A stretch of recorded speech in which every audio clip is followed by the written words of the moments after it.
We would like to acknowledge that the episodes in this series are produced on the traditional unceded lands of the Coast Salish peoples, which includes the territories of the Musqueam, Squamish, and Tsleil-Waututh nations.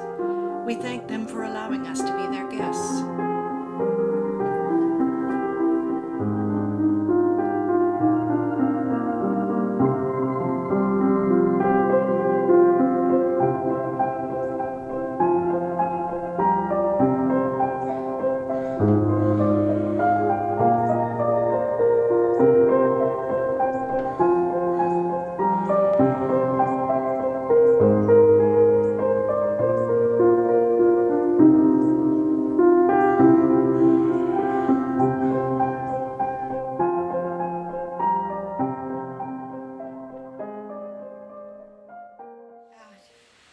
I, grew up in small town Alberta, not even a town really, hamlet, in the Rocky Mountain, foothills of the Rocky Mountain.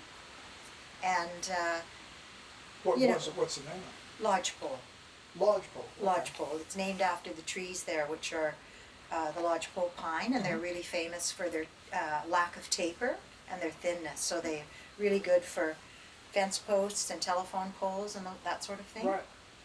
So when you're in the forest, you can see through the forest because the trees are so small in diameter. Mm-hmm. It's pretty cool. Cool. Yeah. So I spent a lot of time outside in nature growing up as a kid. Mm-hmm. And, Lodgepole was, cold in the winter and a little cooler in the summer, and we lived near what's the Brazo Dam now was being built while we lived there. And also, my father moved us there. He had been a school teacher, but he moved us there because he wanted to make more money, as school teachers do. And he opened a business in this town of 116 people, thinking that the highway to Jasper from Edmonton was going through that town. Uh-huh. And so he moved us there thinking he was going to make his fortune. And he opened a general store and he called it Fizzes because he liked carbonated drinks. And it was kind of his nickname. So we grew up there and we spent our time there until we were, I think I was 11 maybe before we moved from Lodgepole. My sister was just 12 and a half, and we moved to Edmonton for a short period of time where my cousins lived, and then we moved. My dad tried his hand at selling insurance, and we ended up moving to a small town called Mirror, Alberta, and he went back to teaching school. Right. And then from Mirror, we went to Red Deer. Mirror, like looking in a mirror? Looking in a mirror, another small town. Okay. And we ended up in Red Deer when I was in grade 8. And so my dad taught at the school that I went to. Red Deer at that time was a city of about 30,000 people. Mm-hmm. And that was when I, came out of my shell or kind of saw the world in a different way from having lived in all these small towns for such a long time. Had good friends and we stayed there. My dad remained there until he died, in fact, but I found my love of theater in the high school drama classes. Uh-huh. Like so many of us, I had this wonderful high school drama teacher. Her name was Mimi Wyszynski, and she was a really fabulous woman, and I'm really good at directing theater and, kind, and we had so much fun. And so that was my first foray into the theater. Although I was raised in a family that during Christmas they would put on skits. The kids would put on skits. The adults would recite poetry. My mother would sing and play the piano. So there was a lot of performing That's great. going on in the family. And there was a family, from my father's side, a long line of teachers. So I don't know if there's a connection there, but I decided at that time in high school that I wanted to be a drama teacher. The biggest thrill in high school was we did The Importance of Being Earnest, the one act, and I got to play Gwendolyn, which was such a wonderful treat. I didn't know it at the time, but I actually won a little award in the high school drama festival. Hey, good for you. Yeah, I won Best Actor, and then I got to go to the Drumheller Drama School, which was like a serious drama school Now, for young was that people. a long distance away? It was in Did you have to Drumheller. move? Yeah, Drumheller, which is, southeast of Calgary. Right, yeah. Okay, Yeah, okay, a very different kind of deserty landscape, snakes and things. And it was at that school where I met Jackson Davies, Great. who was okay. the Dean of Men at the time, and also people like Neil. He must have been, how old was I was he? in grade 11. He was probably, I think 20 Jackson's only like 2 or 3 years older than me. Yeah. So, yeah. So They we must met. have been short of deans. That was a dean deficit there. Well, there was a lot of people from Edmonton who were involved in putting that together. Neil, the fellow who was the voice teacher, do you remember him? He was up at UBC for many years. Well, he sort of was there and then he left, but he used to say to us, squeeze the lemon between your buttocks, when you're speaking. Things like that, So this was my first exposure to a drama school, right? Right. A proper drama school, and it was really funny. There was a funny thing that happened there. So we had to do scenes at the end. I think it was 2 weeks. And at the end of the 2 weeks, we had to pick a partner and do a scene. So I was doing a scene from the Helen Keller play, the story of Helen Keller. And I was playing Annie, Right.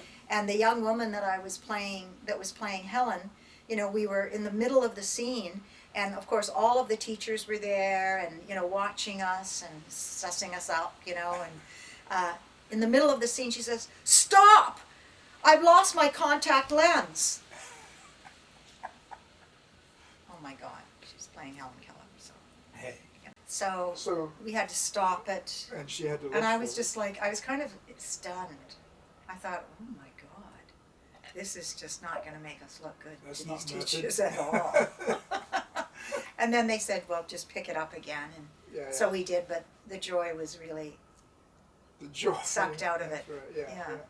So yeah. that was just a funny thing that happened. And then I decided that I was going to be a high school drama teacher because I was so,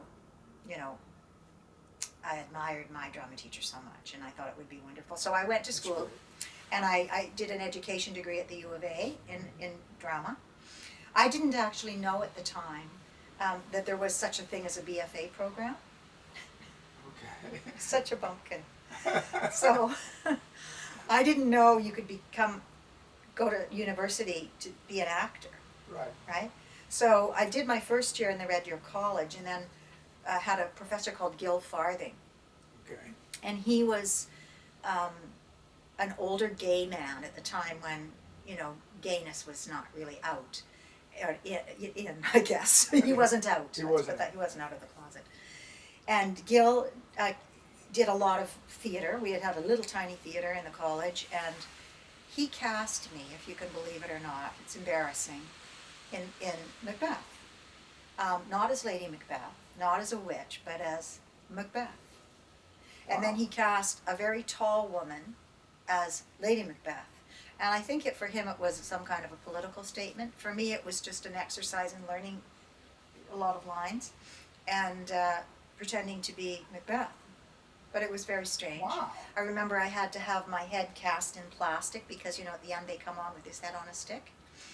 But it was I got a card from someone who had seen it in the audience, and a couple who were theater lovers in the little city of Red Deer, and they said to me how impressed they were that I learned all those lines. Yeah. And I thought, oh boy, Yeah. great. Yeah. I'm on my way. Okay. Yeah. Right. Yeah. Well, Yeah. I thought it was great, but looking back, it wasn't so great. It was them trying to be Well, kind. it's cool to get something like that. I mean, that it's nice to do something that you're probably never ever going to get to do. Well, I hope again, not. I mean, hope not. yeah. But I can still recite the tomorrow and tomorrow and yeah, tomorrow speech. yeah, right. Anyways, it was a blast. Anyways, then I went from there to U of A, and that's when I realized, oh my God, there's a BFA program here, and there's these guys doing it like what we did in Drumheller Drama School, like they're studying voice and blah blah.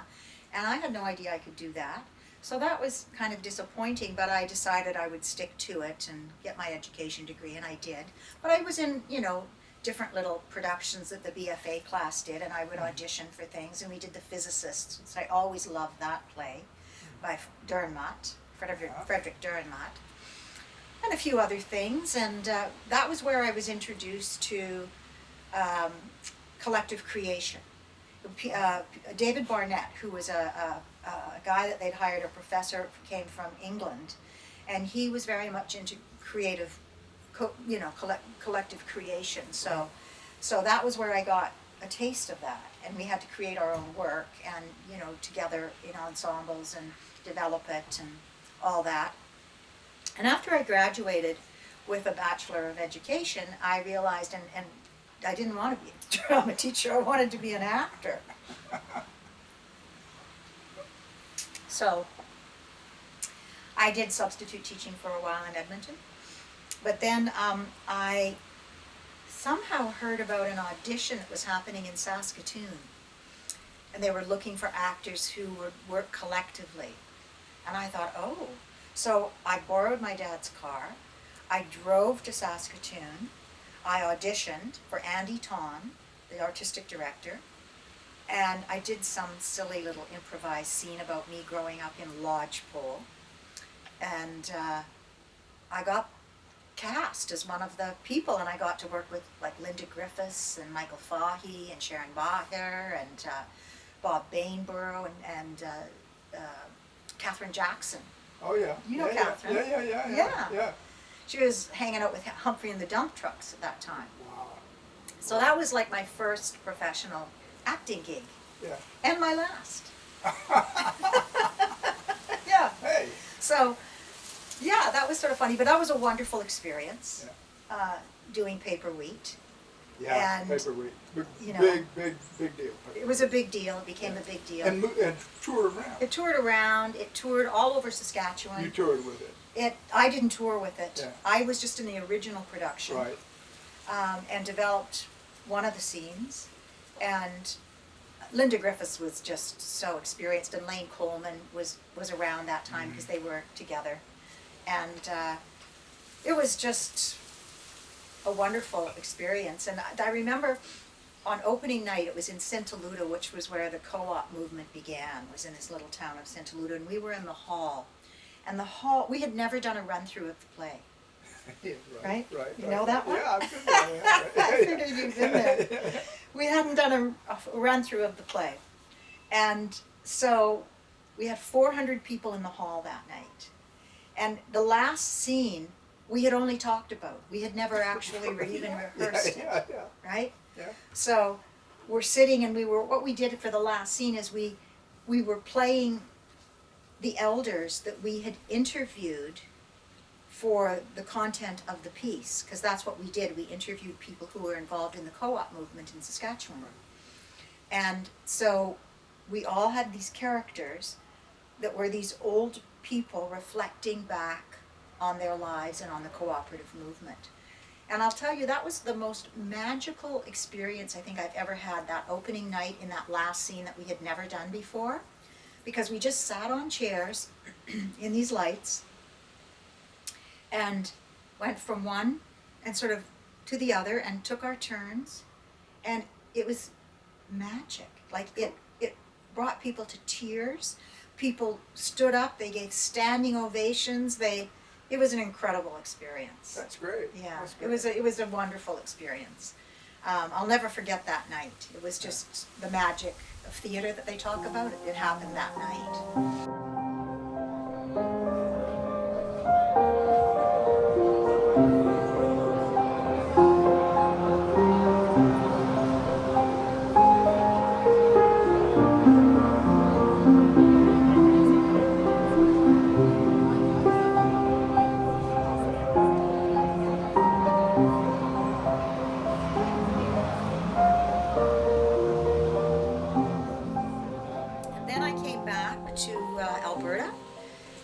Did some more substitute teaching, and then I decided I was going to move to Vancouver, and I moved to Vancouver and got a job working in a restaurant where a woman, Marley what was Marley's last name? I can't remember now, but she worked in the restaurant too, and she told me about a workshop that was happening with a man by the name of Andre Gregory. And Wow. he had worked with Grotowski. Now, Grotowski was someone that I had only learned about in university, and I had read Towards a Poor Theater, and I was like completely puzzled by it, you Yes, know? Yes. But I was intrigued. And so I decided I was going to apply to do this workshop. And so to do this workshop, you had to write Andre Gregory a letter to audition, and you had to tell him what the two most important moments in your life had been. And you had to write to him about that. So I did that, and I got in, and that was here in Vancouver, and the people in that workshop, oh gosh, there was Richard Fowler, I don't know if you ever knew him. There was Terry Hunter. Yes. Yeah. Yeah. There was, gosh, who else was in that original group? Oh, I can't remember right now. Maybe it'll come back to me. But we worked with Andre for 2 weeks, and that really changed. Where did you do it? We did it at the old space that is now where it's at 12th and one block east of Granville in the Pacific Theater. Or Pacific Theaters. There was the big auditorium there. Yeah. Huge auditorium, Yeah. right? Yeah. So we did it there, and it completely changed everything about me and about my life, because suddenly here was this approach to acting, because I'd never really been trained as an actor, right? You don't get that kind of training when you do a B.Ed, and you certainly don't get it in high school.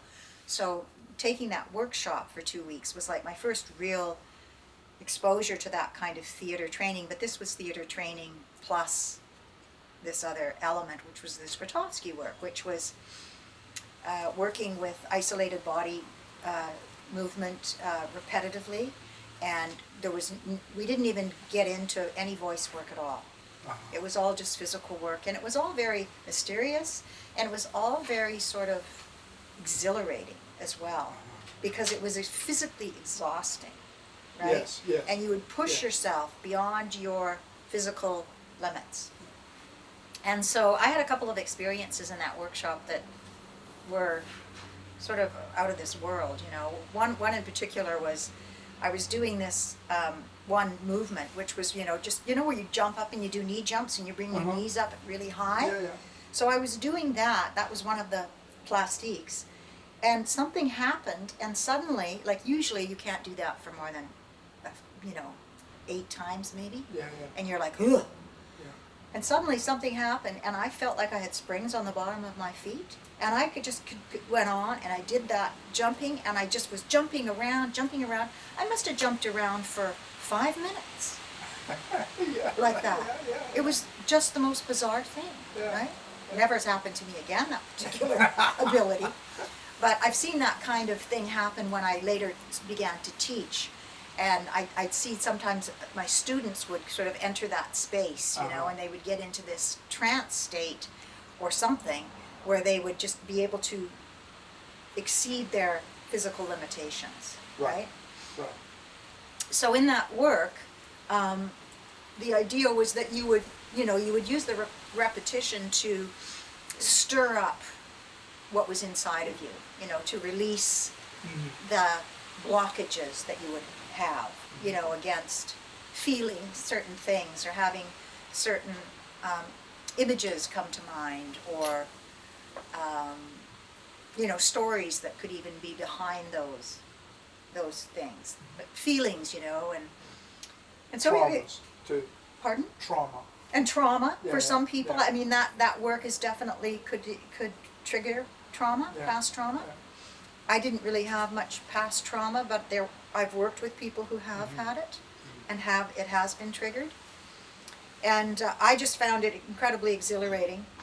And I realized I couldn't go back to doing theater the way that I had done it before. That I didn't want to, that I wasn't interested. But the thing was, in the workshop, there was no text. We did very little text work. I think on the last day we were able to use something. And so I didn't know how the hell you would take that work and you would apply it to the theater as we know it. The group disbanded. A group of us stayed together after the workshop. I don't know how we were chosen, but I was chosen as one of the people. And we stayed together, and we worked like, I think it was 5 or 6 days a week.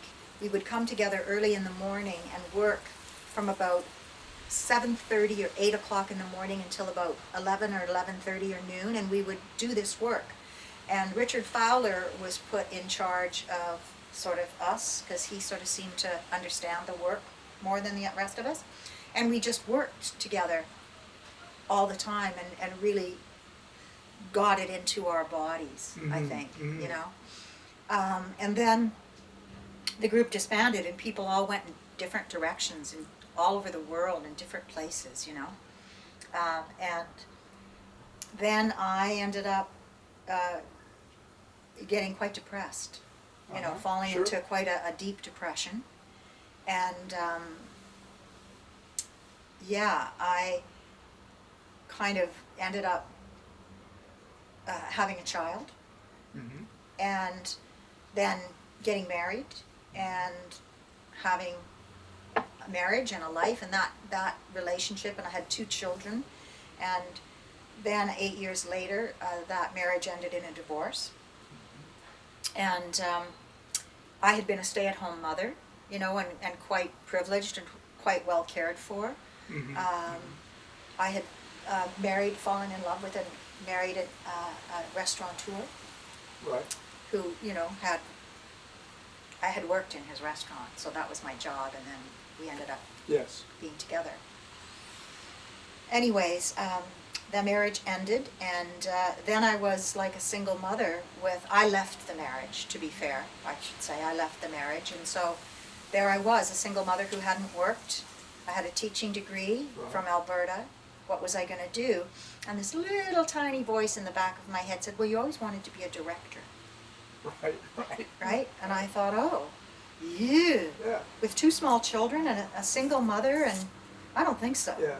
But I had a friend, Deborah, who said to me, you should do it. You should follow that urge. You should follow it. And I thought, I don't know about that. And then I had this other friend, and I was visiting her, and she lived in a house with her mother, who was 95 years old. And she was still able to, you know, she was all there.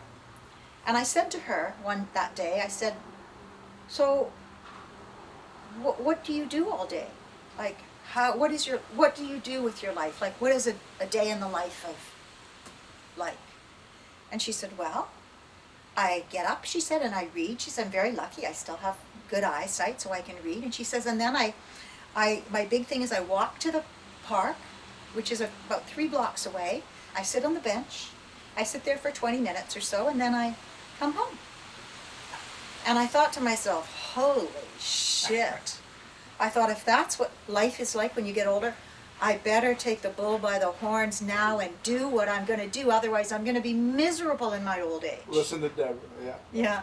I'm going to be I could never have that life of sitting and being at peace. Right?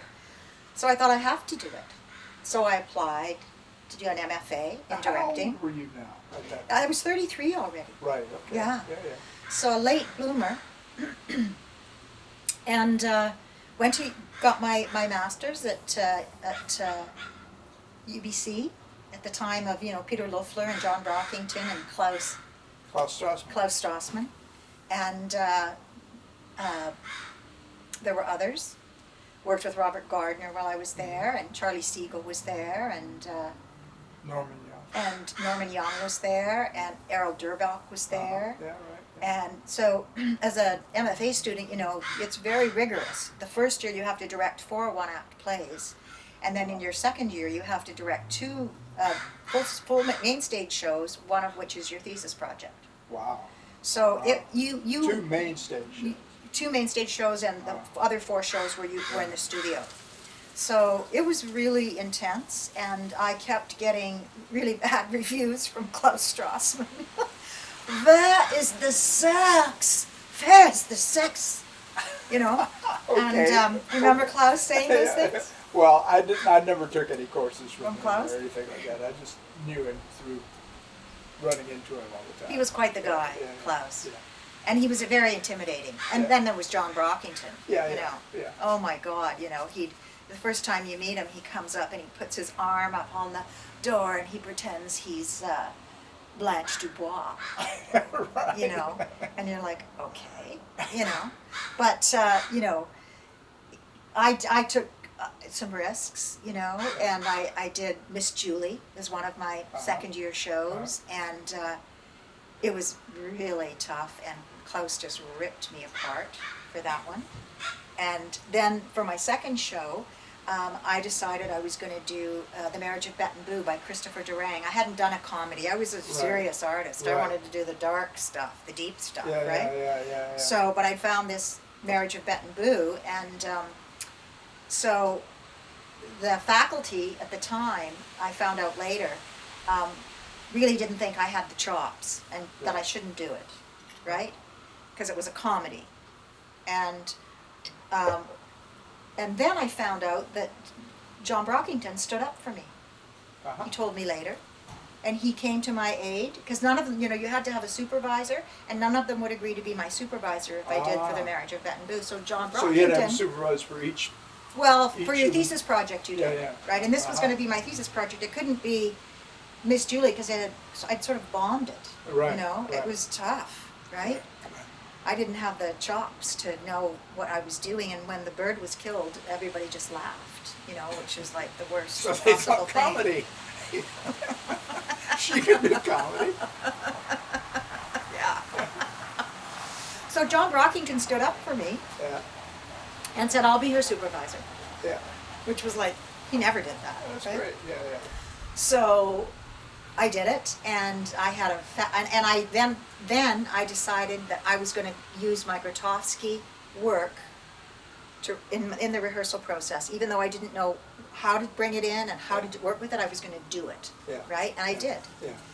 And I had Kathleen DeBorg, Right. Tom Schulte was in it, Lisa Belay was in it, Susan Bertoya was in it. Good bunch. A bunch Yeah. of great people, Yeah. and also another man was in it who played the priest, who was so funny, who has the steakhouse. What's the name of that famous High Steakhouse? That family. Okay. Yeah. So I did it, and it was really theatrical, and it was really funny. It's about a woman who keeps having babies, and they keep being stillborn, and so she has the babies, and then we drop them to the floor, and you're horrified that she's dropped the baby, Right. And you know, we really hit it out of the park with that. And Klaus was just like, wow, he couldn't believe that I had done that show, and it was because I used Too much sex. Too much sex. No, I don't.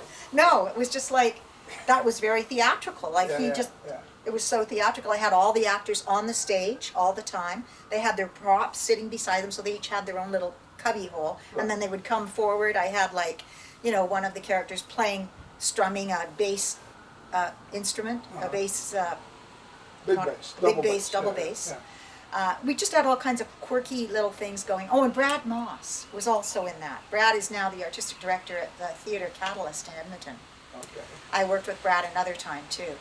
So we did the show, and finally, you know, they thought I had some ability. And, and I did another show too. I did another show that was it wasn't, Miss Julie wasn't a main stage show. The other main stage show I did first was Antigone. Oh yeah. Okay. Right? Yeah. That's a crowd pleaser. Yeah. Yeah. And You really know how to pick them. yeah, those were the ones I would pick, because I wanted to do all those really tough shows, right? Yeah. And you Better did. better to fail and learn, right, Yeah. than to choose something easy. Yeah. But Bob Gardner, for that show, you know what he built for me for a set? Because for me it was about the feminine versus the masculine perspective. So he built these giant statues that were about 16 feet tall. And they were, and then just a big set of stairs going up, Right, and then into the height of the thing, and That's then great. down on the other side. It was beautiful, beautiful. yeah, I won't get into why it didn't work, but it was a challenge and I learned a lot. Yeah, great. You know? Good, Yeah. good. So I got my MFA, I got out of there, and then I applied to teach at Carousel Theatre Movement and also the William Davis Center, and so I started teaching this technique to the Yes. students, you know, Right. and using them as guinea pigs, really, as I learned my way through, and how to use that work and, you know, how to bring it in. And then I self-produced a few times. I did A Streetcar Named Desire, a presentation house. I did a show with Susie Payne called Raw Materials. That was really cool, that we created. actually. You guys did that more than once. Yes, we did it once at the Fringe and once for Tamanoose, I believe. And then, yeah. Yeah. And Uh, once did you do it? We did it at the Heritage Hall. That was when For the you Fringe. did it. Is that the one that was done at this place called the Secret Space? Yes. Which was extremely secret, as I recall. Yes. Like nobody could find it. Like there was a sign. I mean, Wasn't that the Pie Theater space I in the don't- beginning? I don't No? want to put down anybody who has created that theater because Yeah. they might have been really great people. Yeah. But as I recall, there was a sign for the theater. You went along to where you'd been given an address for the theater, right? You knew where the theater was, Wow. and you went along, and there was no theater there. It was, and the theater was upstairs, and there was this little sign up on the awning, up Oh. above the awning of the down below Enterprise, whatever it was, you know, a laundromat or whatever, Oh you my know. God, I'd and forgotten and all so about you're that. looking around, and finally there, oh, there's that door, okay. You know. Oh my God. Oh, it was really, really, they needed one of those sandwich boards or something out front Oh where my they could say, God, eh? this way, you know. Well, that must have been the Tamanoose version. It was, it could have been, yeah. Yeah, well, we had yeah. no money at Tamanoose Yeah, when there I was no stepped money, in. So we had to. So we had to it do, on you know, on the roof of some We building. had to, you know, really be inventive, right? But yeah, that was a great show, and Yeah. yeah, and then I just kept doing it, and then I got asked to come in as an interim artistic director at Tamanoose Theatre Right. when Terry Snellgrove was there. Right. She was going on a sabbatical, and I came in, and then Terry didn't come back, and then, as you know, you were on the board. Yeah. I stayed for 3 years and produced mostly new plays. Landscapes was one of them with Marie Clements and Kathy Dubourg and Byron Chiefmoon and this wonderful woman Maria who was an Indigenous elder. And yeah, we did Vampires and Their Brides by Jackie Crossland. Mhm. And what else did we do there? I'm having a hard time remembering. Well, the one with the floating bed. Oh, that was the last one Yeah, we did, yeah. Wet Dreams, Wet with Dreams, Marie yeah, Clements yeah. and Paul Ternez and Robert Osborne. Yeah, we did that. That was the last show we did, and it was so funny because Tamanoose was, you know, struggling financially. Oh, yeah. When I'd taken the Yeah. company over, it had a deficit of I think 50,000 on a budget that was like 125,000 or something like Yeah. that. I remember I made $20,000 a year as the artistic director. That was 1992 to 95. Yeah. Yeah, it was very difficult. It I was remember tough, that. yeah. Yeah, it was really tough. And then we did Wet Dreams, and it was a huge hit. Yeah. You know, it was Yeah. like sold out, got rave reviews, got nominated for like 8 Jessie Awards, and then we lost our Canada Council funding. I know. It was.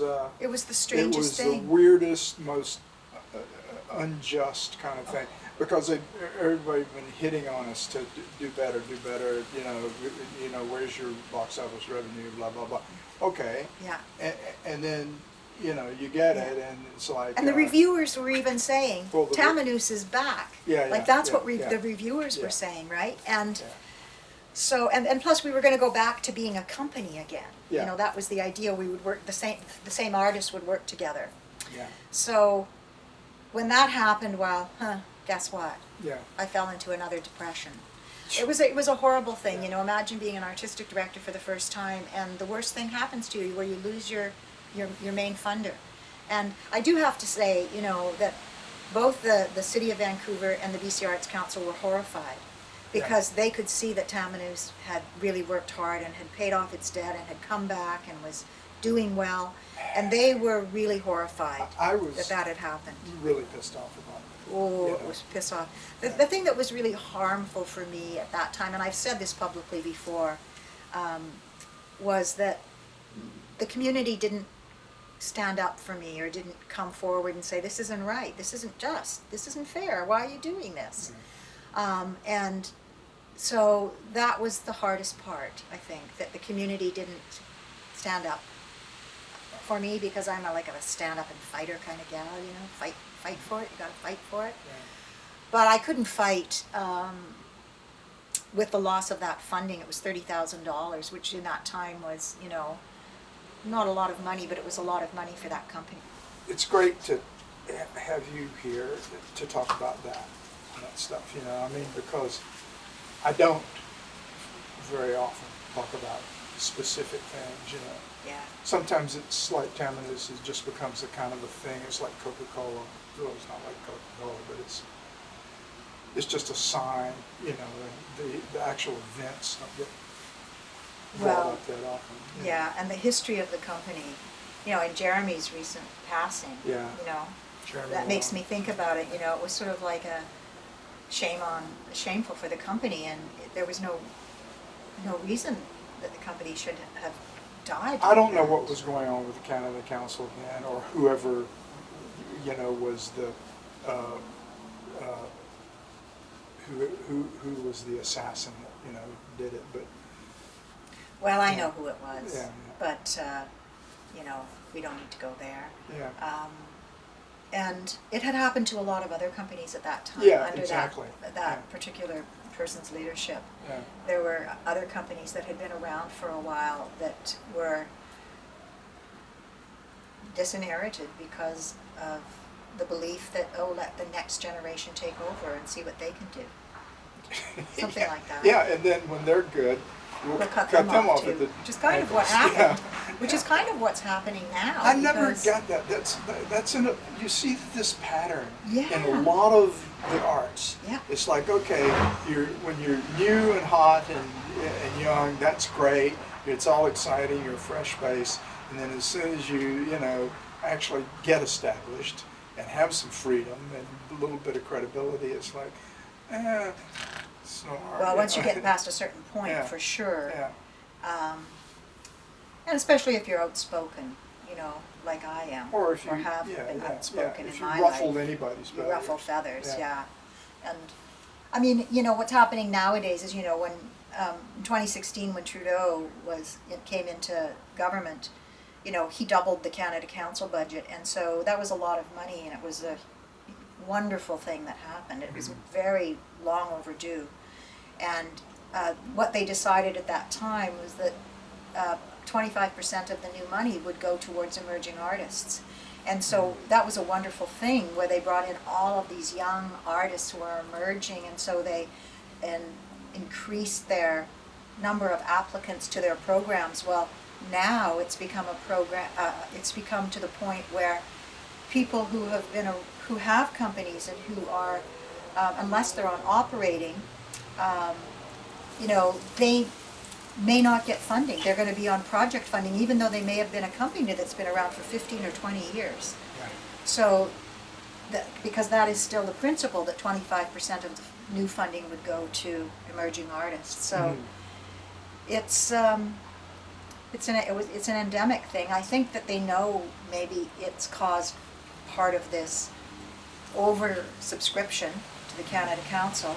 I think the biggest problem is that there's just never enough funding for the arts, that the arts should be funded much more than they are, even with the doubling of the funding across all levels of government. And we shouldn't have to starve, and we shouldn't have to be thinking about competing with our younger, you know, artists or each other.